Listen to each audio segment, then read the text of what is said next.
হলুদ মাখানো রুই মাছ আমি তেলের মধ্যে ছেড়ে দিচ্ছি।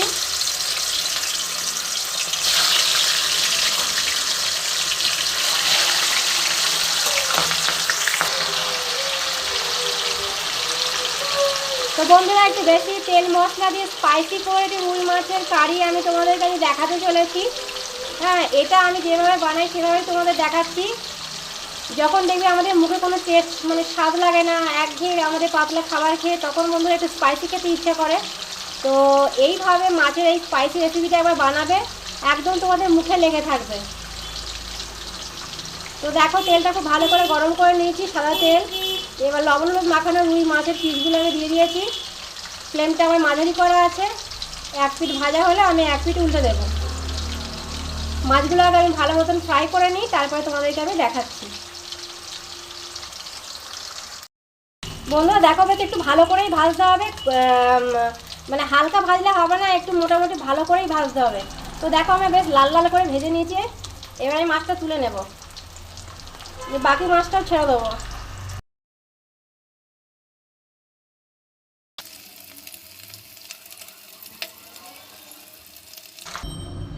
বন্ধুরা, মাছ আমি ভেজে তুলে নিয়েছি। দেখো, কড়াইয়ের গায়ে কিন্তু মাছই লেগে রয়েছে, এটা খারাপ কিছু ভেবো না তোমরা। এবার তেলটা কিন্তু আমি কমিয়ে নিয়েছি, একটু বেশি তেল ছিল, আমি কমিয়ে নিয়েছি। এবার দেখো, এতে দুখানা ছোট এলাচ, মানে সাদা এলাচ, একটা দুটো লবঙ্গ আর একটু দারচিনি থেতো করে আমি দিয়ে দিলাম। আর সঙ্গে দেখো, আমি একটা তেজপাতা দু টুকরো করে দিয়ে দিলাম। ফোড়নটা একটু ভেজে নেবো।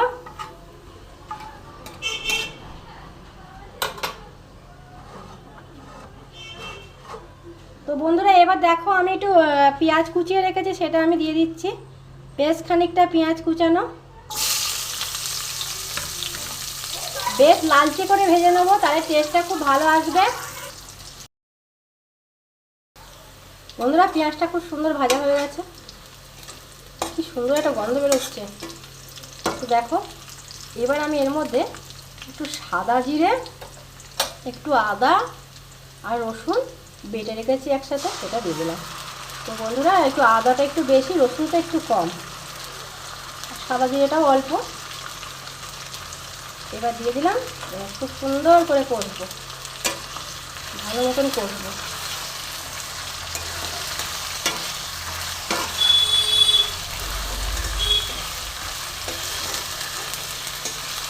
এবার মশলার মধ্যে একে একে হলুদ দেবো, লবণ দেবো স্বাদ মতন।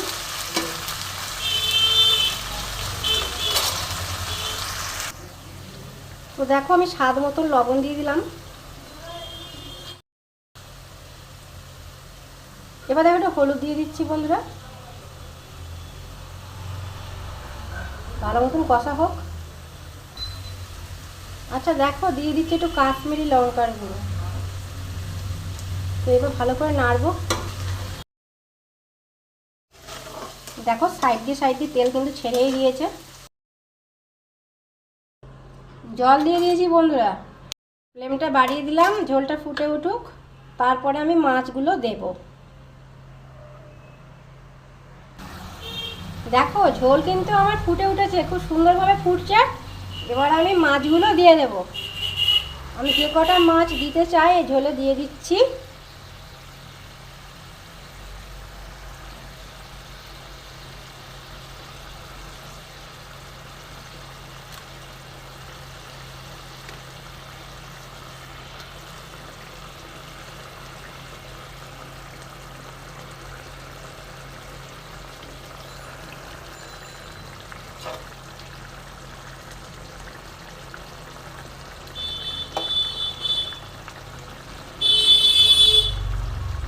তেজপাতাগুলো তুলে ফেলে দিচ্ছি, এর আর কোনো কাজ নেই।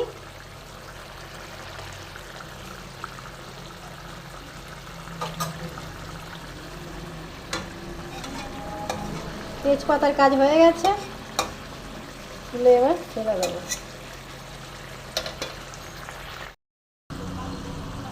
বন্ধুরা দেখো, আমি এবার একটু ধনেপাতা দিয়ে দিচ্ছি, কুচিয়ে রেখেছিলাম।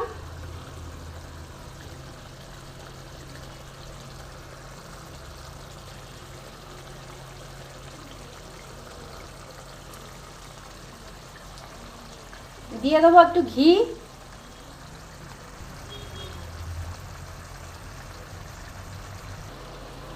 বন্ধুরা আমি এতে একটু কটা কাঁচা লঙ্কা দিয়ে দিচ্ছি, ফ্লেভারটাও দারুণ আসবে। আর তার সঙ্গে খাবার সময় একটু পাতে টিপে মেখে খেতেও কিন্তু খুব ভালো লাগে, সেই কারণে দেয়া। 1 চামচ ঘি দিয়ে দিলাম আমি লাস্টে, ব্যাস এটাই যথেষ্ট। বন্ধুরা আমার রান্না কমপ্লিট হয়ে গেছে, আমি এবার গ্যাসটা বন্ধ করে দেব। তাহলে আমার রুই মাছের স্পাইসি কারি আমার একদম কমপ্লিট। দেখা হবে নতুন রেসিপির সাথে, তোমরা সকলে ভালো থেকো।